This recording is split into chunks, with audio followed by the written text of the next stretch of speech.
How long? How long? How long will we seek without finding, eke out existence blind, because even combined we are all too weak to fix what we'd see if we pried open our eyelids? The mix of warped and oblique, the cravings and temptations that speak dark infatuations, no more than distracting imitations of joy, peace, or relationship.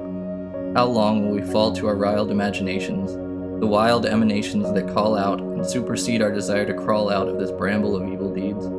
Our desire remains, however our will still can't sever the chains and rise to be free where we know we belong. But his will is strong, it withstands. With his hands he keeps the world in motion, shows his devotion to those who understand that ears and eyes are not the solution. They cannot cure the pollution that puts our spirits to death, and in the same breath promises life as a prize to win in a game of addiction and lies. No, our ears and eyes can never pierce the blight, for we walk in darkness, God is the light, and without him, we are lost. See, we go through life thinking we're in control, no more about a soul than the God who created it, no more about darkness than the one who obeyed it. The universe, he initiated it. He invaded it when it was only chaos. Eternal though he made it, the beauty was faded. By a couple who debated with a serpent, their minds inundated with lies. By a tongue plated with silver that blinded their eyes. Words, which stung and grated against the one who predated, forced us to live separated from him. This was not what God wanted. In fact, he loathed it. He hated the eons of darkness and death that awaited. The chaos cast out had become reinstated. No, it had been God's intention that we would stay in that state of perfection. But the choice made by the first woman and man changed the direction of this rock in space. The favored plan was knocked out of place within the span of a taste of a fruit. And the change was absolute. Satan claimed victory, his mark left on history. God, once so close, to us became mystery. Creation, now bound by time and decaying, mere generations after our isolation, held many nations of humanity. Debased and devious, preferring profanity and debauchery, worshipping pleasure, they tasted corruption without method or measure, and when calamity struck, they wasted away. Day by day, creation aged. Humanity remained caged, powerless and destitute, but God, who we had disobeyed, stood resolute, his love unswayed. Without delay, he began to reach into time, making a way for us, a way to change us who were dead and make us victorious. We were impure, but he would make us glorious. He could have punished us, but he would not forsake us, would not ignore us. He wanted more for us.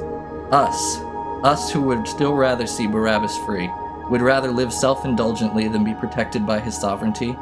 How long will we choose to stay infected, we who lust after property, who invite promiscuity?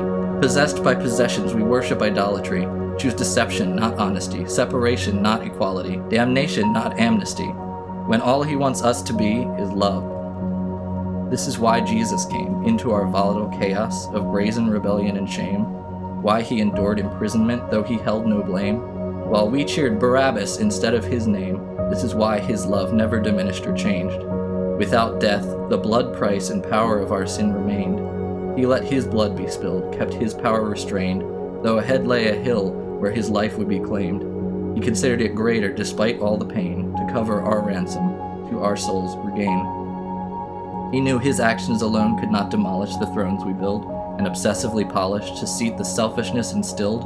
When the air first filled our lungs, we could ignore the promise that there is more to life than our errant choices, our misguided solutions and mocking voices. He knew this, but stayed as our names were roared, our chains fell away, added to the weight he endured. We've been offered freedom. How long will we stand in the tangles of chains with this choice in our hands? Will we join in with the mob, calling out, "Crucify!" or give thanks to God who stands ready to die at the hands of his children?